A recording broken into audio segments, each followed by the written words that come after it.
Welcome to the Black Delegates Podcast. Today's date is November the 12th, 2018. This is episode 40. Episode 40. You know something about 40 now, don't you, Ishmael? I do.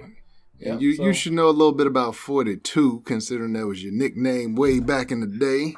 Yeah, I guess technically I was going to not mention that, but yeah, we can mention it. Little stupid nickname from high school. Shout out to Nate for giving me the nickname. I don't know what happened. The dude just got on the bus and was like, "You look like E40," which I don't. But you did. And I remember for a long time. That's why it stuck. I don't. The only difference is we big and we had glasses. That's it. But that's how it is when you big and you wear glasses. Niggas just think you always look alike. But I did get them to stop saying the E, because I was like, E40 was stupid. I was like, at least just call me 40. And they was like, oh, I like that. So it stuck through high school anyway. So, yep. I had to bring it back. Yep. Let's see. Oh, first off, thoughts and prayers to the families of the victims of the Thousand Oaks shooting. That happened here over, I think, last weekend. Yep. So we wanted to make sure we send our condolences out to everyone affected by that. Yet another tragedy to gun violence. I also wanted to send a shout out for our thoughts and prayers regarding Stan Lee's death this week. He passed away. Stan Lee, the co-creator. I think he's a co-creator of pretty much all the Marvel Comics people and names and all that kind of stuff, man. Dude was big in the community there.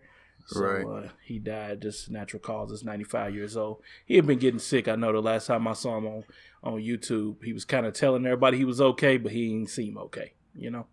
So yeah, I didn't realize he was 95, until he passed. I knew, he was up there, but he stayed pretty active. And he was always doing, either videos or shows or whatever. So, definitely R.I.P. to him. He done made a lot of folks happy with his characters. So, R.I.P. to him. R.I.P. to all the Thousand Oak victims, like you said. Yep. All right. So, this week in Blackness, how we want to do it? I'll go. Don't have a whole lot to get into for it. I'm sitting here trying to think, like, what happened to me in this week in Blackness? And I guess one of the major things, the fallback that really you and I both do is often church, the black church, and occurrences up in there. So probably the blackest thing that happened to me involved. It don't have to be a black thing, man. I don't want y'all to think that every week we got to talk about, getting called the N-word or something. Just whatever you did. Whatever you did this week inside your black skin. Right. No, it's not. It's nothing of that nature. For the most part for the weekend, it's kind of low key. Went, hung out with the homie. I hadn't seen him in a while. Went to a basketball game, college basketball game. One of my other homies coaching. Went and watched them. But on Sunday, went to church. Found out afterwards. So, we kind of hanging around. I'm finishing up stuff that I need to do. And my wife gets a call. And the call is from one of the members of the church who was not there. They couldn't be there that day. But they called and they said, you know what? I think my son hit your car with a rock. Okay. And so she's like, I just got a call, from the family. He was throwing a rock up in the air. They heard a loud noise, and we think it's your car. So we went outside, walked around their car, a couple different times looking for any type of damage. Didn't see anything, so kind of breathed a sigh of relief. So we go back into the church, and I said, well, let me go check my car, because I said, maybe it was my car, not yours, because we drove separately. And she's like, no, they know, that's not my car. Your car ain't mine. So I was like, all right. So we end up going back into church, end up going out to eat and have a good time. When I got home, I went to get my laptop out of my trunk and saw a big dent on the back of my trunk. A big dent? Yeah, well, not a huge dent. It wasn't a boulder-sized dent, but it was it was a pretty deep dent, for a rock. So I'm like, dang, so it was my car. So ended up, calling her back. And of course she said, figure out, get an estimate on it, find out what the cost is. We gonna make sure we take care of it for you. But just one of them instances where kids just being bad, meshing stuff up. So now I got to go. I had to either go to the dealer or a body shop. I may go get 2 quotes and get that taken care of. But, just one of them situations, man. But that was about it for me. What about you, Ryan? It's all right. It's all right. I mean, you ain't have I don't know. Are you leasing still? Yep. Yep. So I don't even know how that works when you damage that mug. Okay. Well, I mean, as long as you get it fixed, then you're fine. If not, then they're going to charge you, at the end of it. When you turn it in, then they'll send you a bill for it. Oh, okay. All right. Well, I forgot to even say, due to Ishmael and Paul getting into a slight scuffle, something about Paul becoming a free agent, he said that he was done. They were yelling back and forth. They got into it. And we had to suspend Paul for the episode. We said we don't want him around here. He needs to stay at home just for tonight, and he'll be back next week. So we got to kind of explain what happened to Paul. He kind of did something. Right. Draymond Poppy. Yeah. So shout out to Paul. He is at home being a wonderful husband and father, taking care of his sick wife and his well child. So shout out to him. Thoughts and prayers. He told me he didn't want. He told me my thoughts and prayers were weak earlier. I was like, dude, how's my thoughts and prayers weak, man? I was like, it's got prayers onto it. There's nothing weak about that. But yeah. So my week in blackness, very interesting week. I have had a little snafu with the barber. Uh-oh. Yeah, and it was serious. So I have been trying to go get my hair cut probably for about 3 weeks now. And I think I was overdue prior to then. I was supposed to go get my hair cut the day of your party. I was supposed to get my hair cut then again the next Saturday. So it's long overdue. Young boy Trenton's hair is ridiculously nappy. His mom would start to get on me like, when are y'all going to get your hair cut? And I'm like, I'm going this Saturday. And I called him last Saturday or no, I was going to go Saturday morning. He texted me Friday night and was like, hey man, not going to be in the shop tomorrow. Because he knew I was trying to go the week before and he told me he wasn't going to be there. I'm like, dang it. So what am I going to do? And I was like, maybe we could skate by. But my wife was like, no, he needs to get his hair cut. Like, it's bad. He can't even brush it no more. So I'm like, all right. I was like, I will just take him to the shop. And I told my barber, I was like, man, we're going to have to chair hop. So just so he know, gave him a little heads up. He was like, all right. So when we get ready to go, I'm like, I really don't feel like driving all the way over to that other barbershop. I was like, I'm just going to go right to this one around the corner. Just get Trenton a quick little fade, get up out of there, right? Go sit down. Well, no. First, I was like, let's just drive by. I'm going to drive by, see how many people there. If it's not worth my time, I was like, if it's empty, and keep in mind, it's like 8:30 in the morning. It's early. If I drive by and it's worth my time not driving over to the other one, we'd go in there, get his haircut. Drive by, only 2 people sitting there that I see. So I'm like, cool. Let's go up in there. I ain't never been in there before, ever. Get in there, sit down, and dude is cutting. A cool little shop. I see he got a no sagging sign, no cussing sign, that kind of stuff. And everybody seemed pretty cool. There was a couple people cutting and a lady doing hair, so it's like a barber and a salon. Right. And I wait the longest 2 haircuts of all time. These brothers is cutting very slow, but everybody's hair is looking very nice. So I'm like, okay, this is cool. Sit there. We next up, and he says, And I noticed everybody's handing him cash. Now, I done been in my barber forever. This dude been taking swipes forever. So I was like, hey, my man, like, y'all only take cash? And he was like, yeah, we only take cash. I'm like, dang it. So he was like, yeah, I'll hold your spot. You can go ahead and run to the ATM. It was right around the corner, no big deal. We ran up there, ran back, stayed in our spot. When we come back, another dude comes in, another barber. And the one barber is motioning him like, hey, you can get them. And I was like, cool, because this other dude, although his haircuts is fly, he is taking all day. Like, he cutting Jay-Z's hair. He's spraying Beijing on his brother's head. He's putting fibers in his head. He's doing all kinds of stuff. Oh, that's the barber you needed. That's one you need to stay with. But I'm just like, look, I'm just trying to get my son a haircut. At this point in time, I'm like, I'm not messing with mine. I got my barber. I'll just have to wait another week, even though my hair looks horrible. Because, after a while, you got the twisties. It was too big where it's not twisting the way I want it, And I don't want it hanging, and I just didn't like how it looked. So it just got to go. Be looking like a dude from Living Single, the dude that was dating Maxine. I can't remember his name, but I don't want to be looking like that dude. So he's like, yeah, I can get him. So Trent go over there, get his haircut. It's looking good. And I'm like, you know what? I'm going to go ahead and let him shake me up. Yeah, shake me up, give me a little taper, and then I could be out, and I'll just be back on schedule in a couple weeks. So he go ahead, he cuts me up. When he first starts cutting, it's when I'm like, this might not go well for me. I feel a guard on my scalp. And I'm like, why is he using a guard? My barbers don't use no guard. I don't know how everybody else barber cut. I pretty much been using this dude forever and another dude forever. So like 3 people have cut my hair my whole life.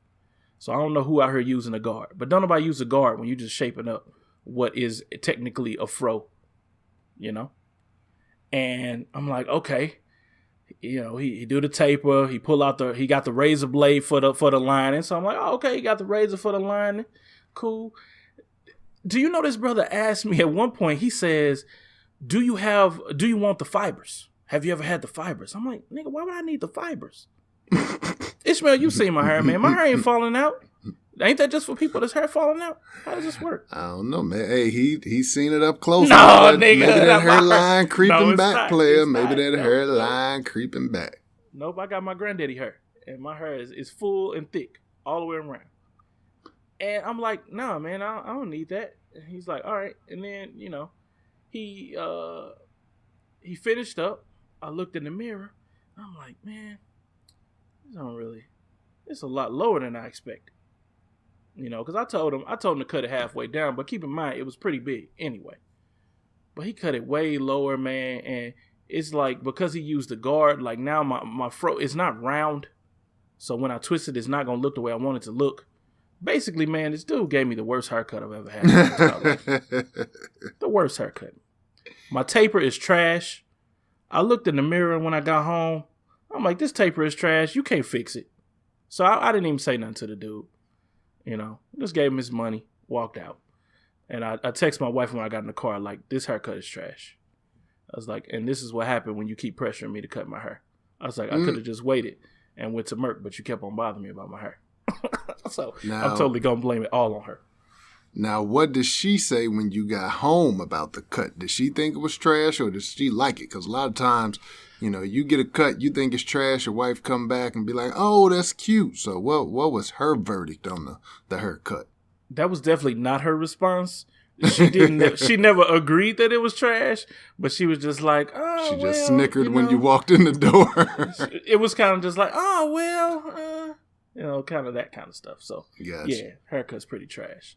So, that dude, man, no shouts out to that dude because it was just a trash haircut. Oh, he also went crazy with Trenton's line. He always get a line in his head, right? Uh-huh. And Merc just do a regular line. I mean, like a 2 to 3 inch line, and that's it. Trenton thinks it's cool. He laughs about it, and he go back to school. This dude, and I didn't see it until he started way back at the back of his head, and I'm like, what is he doing? My man did an electrostatic volt up in the top of his head. I'm like, what are you doing? So this dude, I don't know what he doing, man. I said put a line in there. I ain't say do all that. Maybe he thought I said design. I'm not sure. Right. So, that's what the kids are getting. Yeah, man. That's like the start of a black horror film, is when you have to go to a new barber because you never know what you're going to get. It's been a couple times I've been in that situation, and now I cut my own head. I got the bald head. I just do it myself. But back when I had more hair and when I was, rocking different styles, a few times I just go to random barbershops. I mean, they jack up my lining, my neck be bumped up all the way around. So it's like I always had to get a very trusted recommendation before I started just going to random barbers. But I don't know why. So why don't you have a set of clippers at the crib so you can get your son right in case of emergency? I do, but it's got to be a severe case, man. And I don't want his head messed up because I'm not making it a horrible cut, but it ain't as good as it need to be, And I don't want to send him to school like that. He in kindergarten, it's all new to him. I don't want to do him like that. Yeah, you just trim it down. You don't have to cut it off or try to, do the fade or whatever. Just trim it down, buy yourself a couple days or whatever. Yeah, because I used to cut his hair, so I'm capable. But at the same time, I'm just like, nah, I don't really feel like it. Go ahead, let them knock it out, and then we could be done. And think, man, the whole thing was all the trepidation that I had about going and having this dude cut my hair in the first place, man. I was constantly like, nah, should I go? Should I not go? Oh, I could go on Tuesday because, I got to go on Saturdays to take the kid with me because otherwise it mess up. And I'm a Tuesday night guy if I get my hair cut myself. And I ain't been able to do that, so now I got to go Saturday mornings. But all of that trouble, man, it still ended up with a jacked up haircut. Now I got to wait for my hair to grow back so it can get right. Well, make sure you take a picture, put it on the Instagram so the followers can see. We're gonna tag it in the show notes. If you want to see Ryan's jacked up hairline, check the show notes. My taper that's not a taper. Right. Hey, has no fade. One time my homie AD cut my hair. I think this was in high school. And he jacked up my lining. He kept pushing it back and then ended up like having a circle lining. And I had to go to school like that like one day with a circle lining. I drove so bad I just shaved my head. That was the first time I ever shaved my head like with a razor is back in high school. So shout out to AD for that circle lining way back in the day. I don't know if I remember that, but I definitely would have got on you. All right. So we're going to get into these topics today. I'm going to have to apologize to y'all now, man, because it's one of those weeks. When I originally started or had the idea for this podcast, I thought it'd be a lot of joking and funny stuff and just talking about, just things that black people do. Talk about the BET Awards, something crazy, Talk about a little Kevin Hart and whoever. And it turned into all of a sudden it's okay to kill black people. So now it seems like every week that's what we talking about. I did not intend it to be that way. So it's your story, Ishmael. Crooked cop. Convicted of planting drugs. Still employed, though. What's going on with this one? So this came from Baltimore, city of Baltimore. It was a Baltimore police officer by the name of Richard Pinheiro Jr. And you guys may be familiar with this case. So this officer just ended up going to trial because he got caught on camera planting drugs on a black man. Now, what happened is he says that he found some drugs on the suspect, and when he found it, he had forgotten to turn his body cam on. Ever since Ferguson and Mike Brown and all these other shootings that happened around that time, there's been a big push to get police officers with body cameras. Right. Unfortunately, they have the ability to turn them on and off basically whenever they feel like it. And they're not held accountable in a lot of these situations. So, but in this particular situation, the officer, he said he forgot to turn the camera on when he found the drugs in his car. And so he put the drugs, what he says, back in the car, turned the camera on, and then conveniently found them on camera. Okay. Well, what this officer did not know is that with these body cameras, because they want to make sure that they get whatever's happening, there's a buffer of like 30 seconds that records before you hit the record button. So it's always recording, but it basically deletes the footage up until 30 seconds before you hit record. So he wrote up his report, I found this heroin, or I found the crack. I think it was heroin. Found this heroin in the car. It was right under this particular place. But when they looked at the dash cam, or when they looked at the body cam, they saw him planting it in the car. So long story short, he ended up, they brought charges on him. He got convicted of a misdemeanor. So he was convicted of a crime, got a 3-year suspended sentence. Mm-hmm. But because he did not commit a felony, or he wasn't convicted of a felony, he's still on the police force. What? Yo, what kind of what do you think about that, Ryan? Dude, okay. So it's not. How is that a misdemeanor? So they plead him down then? No, I don't think they pled him down. I think he actually went to trial, against it, and he just lost. So he got found guilty, but they said that is, I guess in Maryland, that is a misdemeanor. It's not a felony. Dude. And it also says that, where did it go? It said the only way that police officers are automatically fired is if they're convicted of a felony. So fabricating evidence and misconduct in office, that's what he was convicted of. Those are both misdemeanors. So he could be fired. Right now he's suspended with pay. He could be fired after an internal wouldn't want to cause any undue hardship on him and his family. Right. Okay, well, all I gotta say is the police chief must really, really, really trust him. He must think that this dude is an exemplary officer. He made a mistake. All of those kind of things that, sometimes it gets you. This is not a white privilege situation, but it is a blue privilege situation. Right. So, it might be a little bit of both, though. Maybe. I mean, he seemed like he had an accent in the video, from what I heard. Unless that was another officer talking, but it seemed like it was him. Yeah, I don't know how this is okay under any circumstance. I don't need him to go to jail for 1,000,000 years because he was caught, and hopefully it didn't cost anybody. Well, I guess it would have cost whoever that they locked up for the drug something. But yeah, you definitely should not be able to be a police officer again. It should be a easy done deal. You out here doing shady stuff, you gotta go, man. I mean, it's like I can't steal money from the gig and then make up some stupid excuse and say it was an accident, and then I get another job with money. It's just not how it works. Right. And his whole story was, I was just doing this to document, I wasn't trying to deceive and make people believe, but I wanted to document how I found the drug. So since I didn't record it first, I just wanted to do that, but I wasn't trying to deceive anybody. So I do think it's possible. I do think it's possible to do that. No, absolutely. I don't believe it. I don't believe that's probably what happened. Not. Well, I'm not giving any of them the benefit of the doubt, but I think it's possible to do that. It's possible.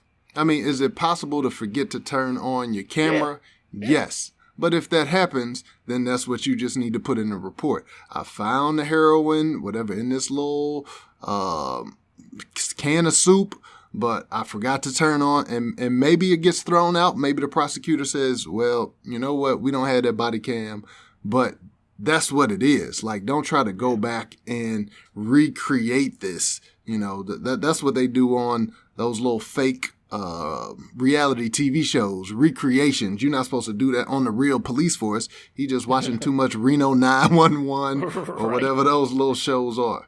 Right. Yeah. I mean, if that's what happens, and you forget to turn your body camera on, well, you just let a perp go, And that's just how it works. It's you can your get them bag. next time. Exactly. Say, this your lucky day. I get you next one.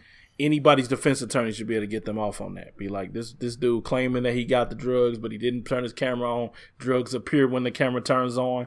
That should be an easy out for you. But then again, I'm sure the person was black, so not an easy out.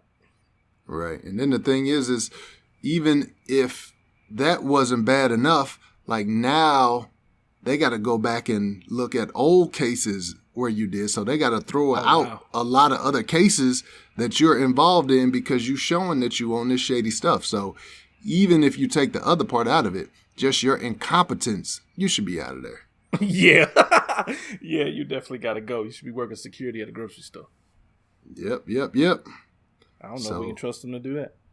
Well, yeah. I mean, we got another story about security coming up. So I don't know if you got anything else on this one. Nah, that's it on that one. We can go on to the next tragic story. Yep. So on this other story, I'm sure a lot of you have probably heard about this. This has been all over the news. Again, this was, where was this? This was a suburb outside of Chicago, actually. Midlothian, at least Robbins, Illinois is where it happened. And that's about 45 minutes outside of Chicago. And basically, there was a security guard at a club where somebody got kicked out of a club. It was a group of dudes, had too much to drink, got tossed out. We all done seen that happen before. Well, maybe not, yep. Ryan. You ain't been in the club a whole lot, but we done seen drunk folks get kicked out the club. I'm pretty sure I have. And so one of the men, after he got kicked out, decided to go to the car, hashtag get the strap. Of course he did. Came back in and just started trying to shoot up the club. Now, we talked about the other incident that happened out in, where was that at? Thousand Oaks. Thousand Oaks. Talked about that. So this actually is a similar situation, except this person was mad. That was like a random shooting. This one person got kicked out. He was mad.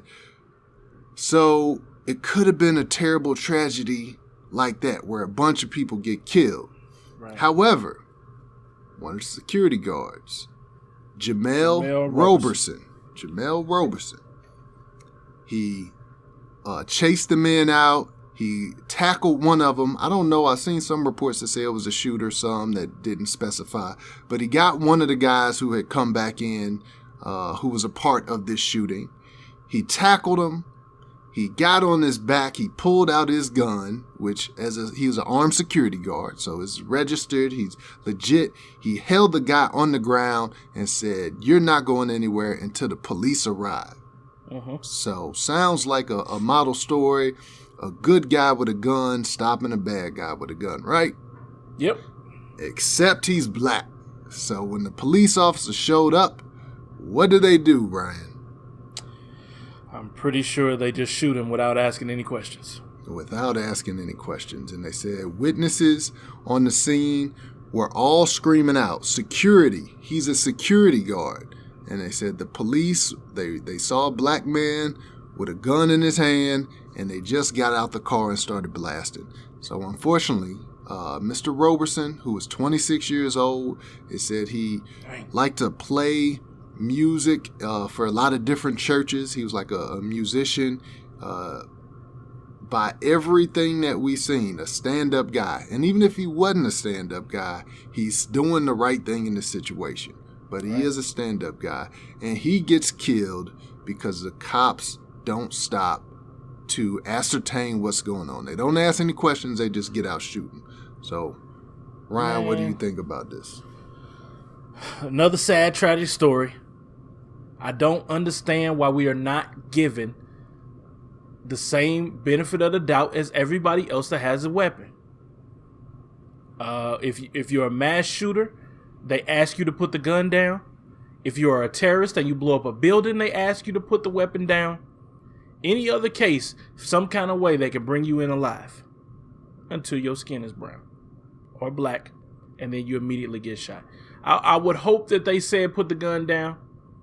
But had they said put the gun down, I'm sure the young man would have put the gun down and we wouldn't be having this conversation. But, man, where is the restraint when we need it? Yep. I mean, there's no restraint, and it's just, we talked about it many a times, but it's just like our blackness is considered dangerous. It's a weapon.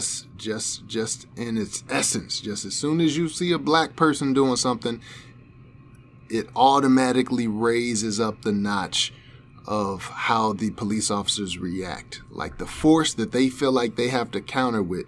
When it's a black person, like you said, when you have people that go into churches and shoot up a bunch of people. You got people that go into bars and shoot up a bunch of people. And more times than not, these people are captured alive. They're not even shot. It's not even like they got shot and they just survived. Not shot. Like, They're not even punched. They're not even punched. They have no bruises, no cuts, not a paper cut. Can somebody at least take a piece of paper and rub it quickly against their skin? Nothing. Yeah, so definitely a sad day. Definitely a sad story. His family has filed a lawsuit seeking damages in excess of $1 million. But of course, even if they win, and I'm surprised they only going for $1 million, but even if they win that, $1 million not going to bring his life back. $1 million isn't going to bring his son's father back. You know, he had a young son. And so just hate to see stuff like that happen, man. Just terrible. And they got a GoFundMe page going in memory of Jamel, so they can try to pay for funeral costs or whatever else they need to pay for. So if anybody interested in donating, you can find that. What we say, Jamel, Jemel. Yeah, we'll put it in the show notes. We'll put it in the show notes. So if you want to donate to his GoFundMe, you know, his brother out here doing the right thing, ends up getting killed senselessly by the police. And so we're going to put his GoFundMe and put the story, if you haven't seen it, in the show notes. So make sure you check those out. All right, man. So we got to transition from the dark to the light. So give me a funny story. Yeah. It's about time, man. We done had a couple of doozies. And you know, we always try to end on a high note, a little bit of a happy note, or sometimes just a weird note. And I think this one is really just a weird note. So this happened in China. I'm not sure what province. Oh, in the Baiyun district. It doesn't matter because we don't know where it is. Wait, I'm gonna get this. In the Guangzhou, the capital of Guangdong province. Okay, if you got that. Anybody? Hey, don't. That's racist. That's racist. It's not racist. I just like their reflections. It is. But a 49-year-old man from South China, let's just put it that way, make it easy. He had to go to the doctor, and he told the doctors, he said, "Man, I'm having this terrible stomach pain. Terrible stomach pain." And the doctors, you know, they looked at him a little bit. They said, we don't know what's going on. We need to do emergency surgery right now." He went into emergency surgery. And when they opened up his intestines, what did they find? They found a 20-inch Asian swamp eel.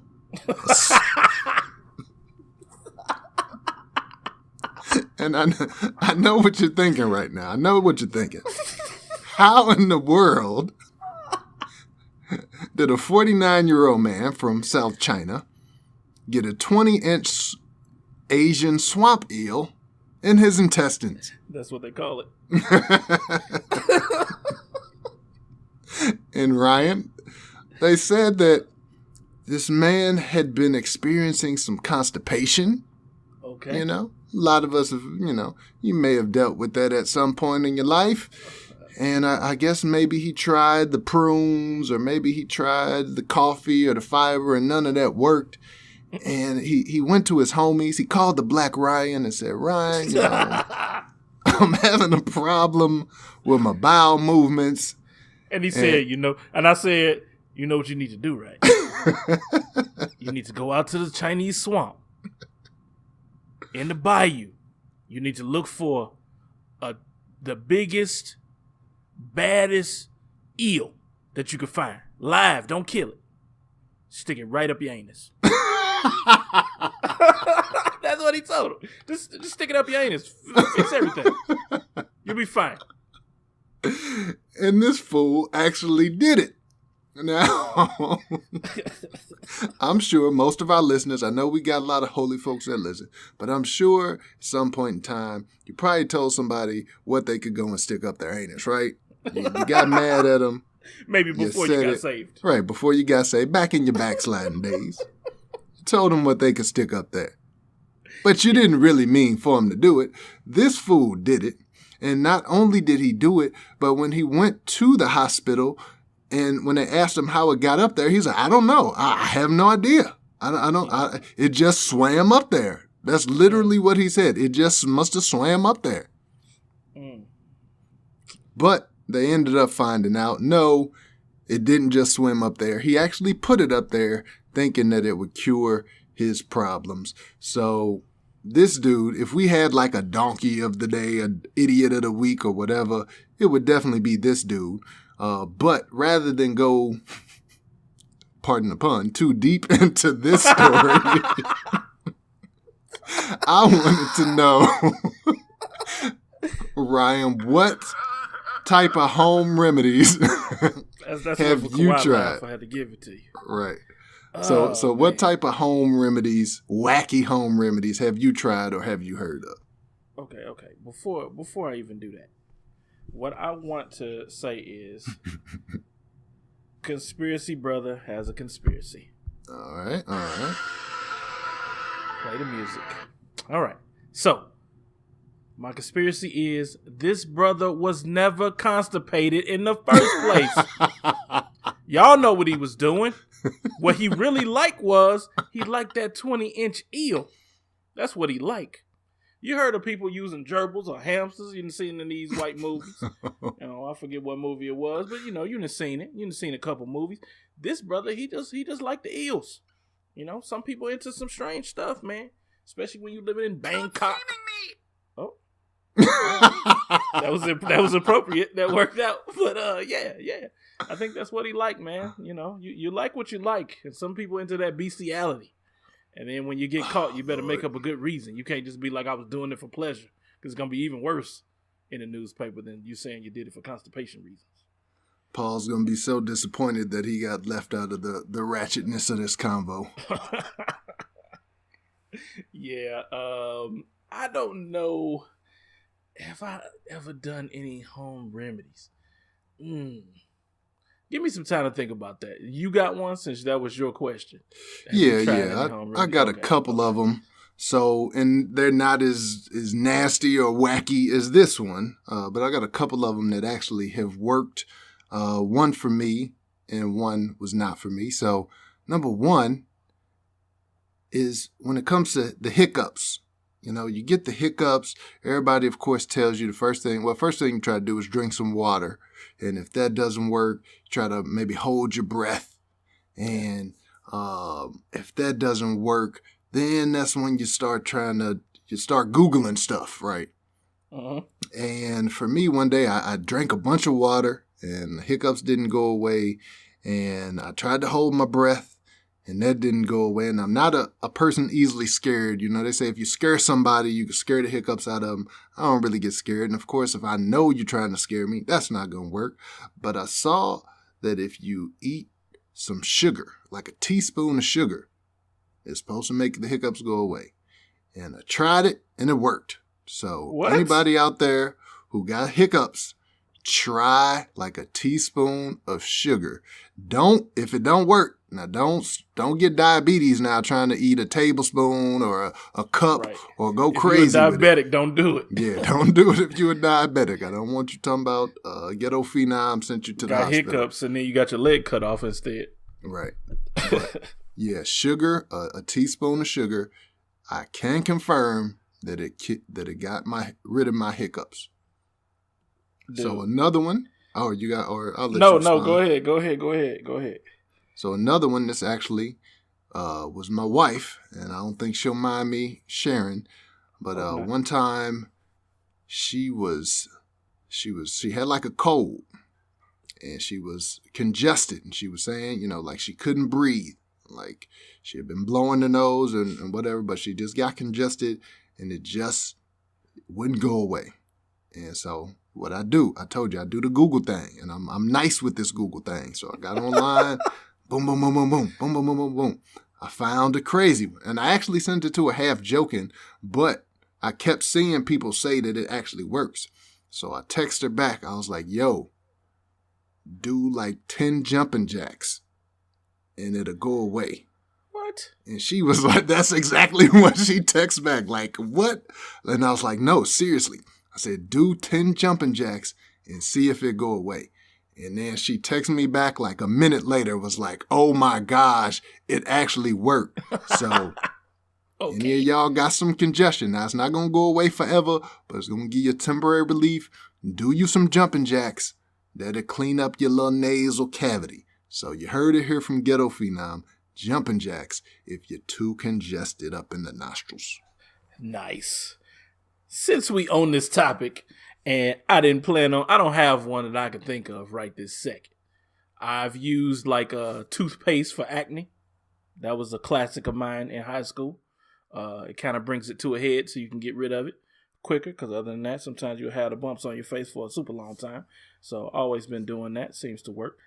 I looked this up just now. It says potato slices for headaches. I saw that one. I haven't tried that, but I've seen that. It says cut a few slices of raw potatoes, soak them in a very thin cloth, apply them to your forehead and temples. Supposed to get rid of migraines and headaches. Man, that's crazy. That don't make no sense right there. That's crazy. But it's a lot of your hiccups, your sugar for hiccups. Get rid of warts with duct tape. Now we know duct tape is the cure all for everything. Zombies, earthquakes, tornadoes. Just get you some duct tape. George Bush told us to get duct tape versus a nuclear disaster, didn't he? If we ever got attacked, just get some duct tape. Duct tape and WD-40, just cure all. Yeah, and it says it actually works. Instead of getting them frozen off, you just use the duct tape, and then you clean the wart off. You put that on there, and it'll keep it from coming back for 3 days. That's crazy. So that's just a couple, man. There's some cool ones in here, though. Yeah, dude. Bug bites with toothpaste. Okay. Now we talked about China a little bit. I am about to try an ancient Chinese technique here in the near future. So I told y'all about my wrist chronicles. Oh, dog, I know you're not finna stick a 20-inch eel up your anus, man. Come on, bro. Not you. Hey, they told me to fix my wrist, bro. They told me to fix my wrist. No, we're not going the eel route. But my other wrist, not the fractured one, that has probably some tendon or ligament damage. Co-worker suggested I try some acupuncture. Okay. So I called the doctor that he uses. He says it's actually covered under insurance. You just pay a little copay. So I set up my appointment. So a couple of weeks, I'm going to go get acupuncture for the first time. So after I get it, I'll report back to the show. I'll let you know how the acupuncture went. Yeah, you definitely got to let us know that one, because that seems ridiculous to me. It's something I've always been intrigued with. Like, I always said one day I'm going to try it, but I just never really had the courage to go and do it. So now that I actually have a reason, and, coworker said it's done wonders for him. What is it supposed to cure? It's like everything. Yeah, I mean, it depends on, I think it depends on what your ailment is, depends on how they put the needles or whatever. So my coworker, the reason that really got me to be like, I'm going to do it, because he was asking me about my wrist, and I was telling him, and he's like, man, he was like, I'm going to tell you to try acupuncture. He said, I had an accident. He had a bad accident back in the day, hurt his neck. And he said that he was in so much pain that he probably would have been like a suicide victim. Like, he was like, if I wouldn't have got this taken care of, he's like, I would have killed myself. And he said he went and did acupuncture. And after a couple of different times of treatment, he said, like, it helped manage his pain. Like, it went away. And so now he goes, I think, and does it every now and then just for that little maintenance. But when he told me that, I was like, I'll try it. If there's any way it could help my wrist without having to get surgery, why not? Go 2 or 3 times. If it don't work, hey, at least I tried it. Oh, okay. You know what? The only thing that I use and I know it works is whenever I have a sore throat, I eat some honey. So just a couple spoonful of honey. It really is. It's got that antibacterial stuff from the honey that the bees automatically make, to protect the hive or whatever. And it works, man. If you got a cough for a sore throat, it'll help clear that up. So yeah, honey is supposed to be one of them superfoods for sure. Yeah.